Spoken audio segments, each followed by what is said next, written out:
Introdução ao livro de Números.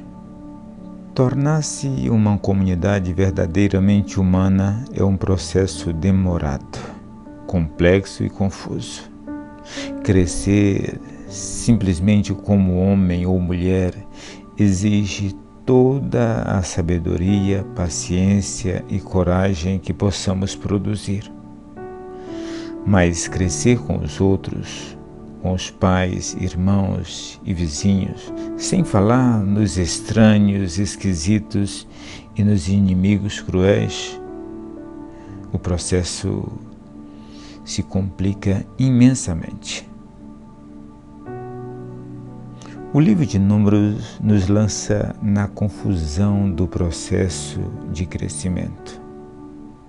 Essa seção de história bíblica desperta em nós um sentimento realista de o que significa pertencer ao povo de Deus, ou seja, uma comunidade humana que honra a Deus e expressa na prática o amor e a justiça nas questões do dia a dia.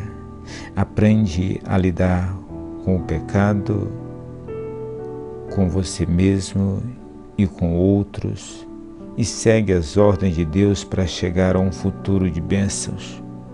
E tudo isso sem nenhuma ilusão.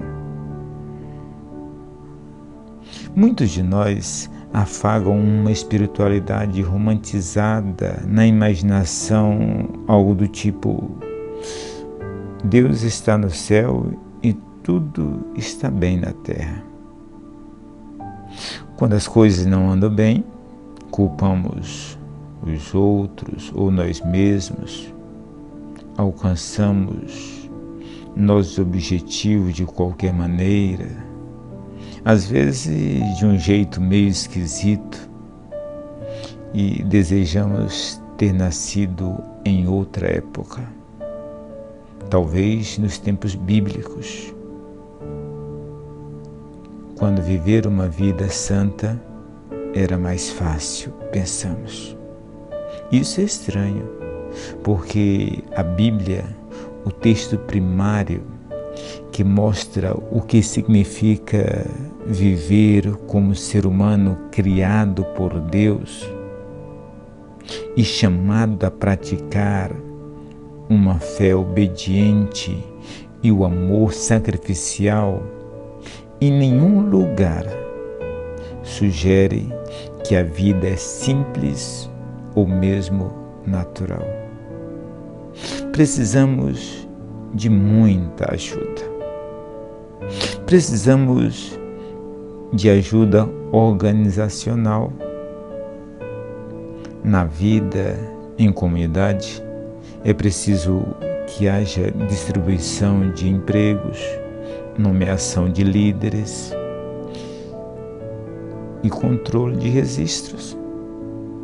A confecção de listas, a contabilidade e a prestação de contas também fazem parte da comunidade de Deus, bem como a oração, a instrução e a justiça. A aritmética correta e detalhada é um dos aspectos da formação do povo de Deus.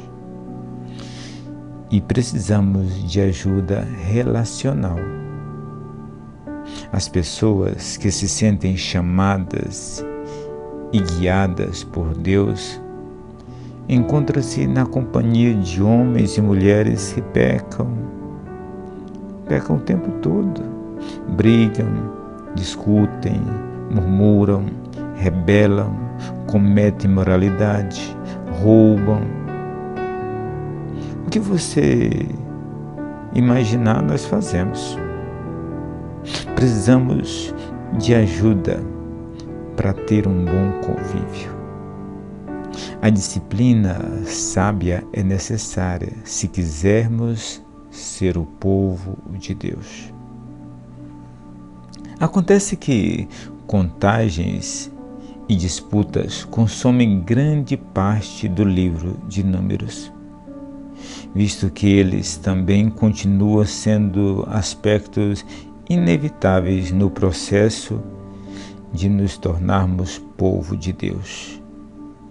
Este livro é essencial ao treinamento de nossa imaginação no aprendizado de alguns detalhes não tão românticos, mas pelos quais somos transformados em povo de Deus. Moisés era um homem humilde, mas ano após ano de contendas e murmurações sobre sua liderança o desgastaram. Às vezes ele perdia a paciência e uma vez ficou tão furioso que desejou o crédito por algo que Deus estava fazendo. Naquele momento, seu ego custou a ele a chance de entrar na terra prometida. Era essencial para Deus que um líder mantivesse seu ego sob rédeas curtas. Os escravos fugitivos que seguiram Moisés para fora do Egito não tinham experiência em governar como o povo unido, assim como as fraternidades escolares. Eles eram teimosamente leais às próprias famílias e clãs, preocupados apenas em cuidar de si mesmos. Eles reclamavam e promoviam tumultos ao menor sinal de estresse. Por isso, precisavam de aprender a se unir, a valorizar a organização e o relacionamento num círculo mais amplo. Se quisesse sobreviver na terra prometida, na qual estavam os verdadeiros desafios.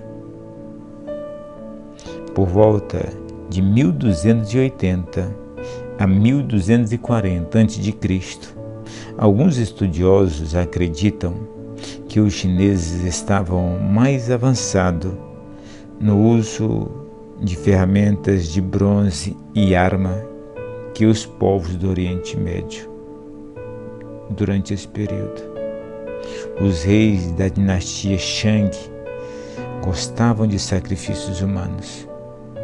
Quando um rei era sepultado, 100 escravos eram enterrados com ele. Introdução ao livro de Números, escrita por Eugene Peterson, contida na Bíblia, a Mensagem.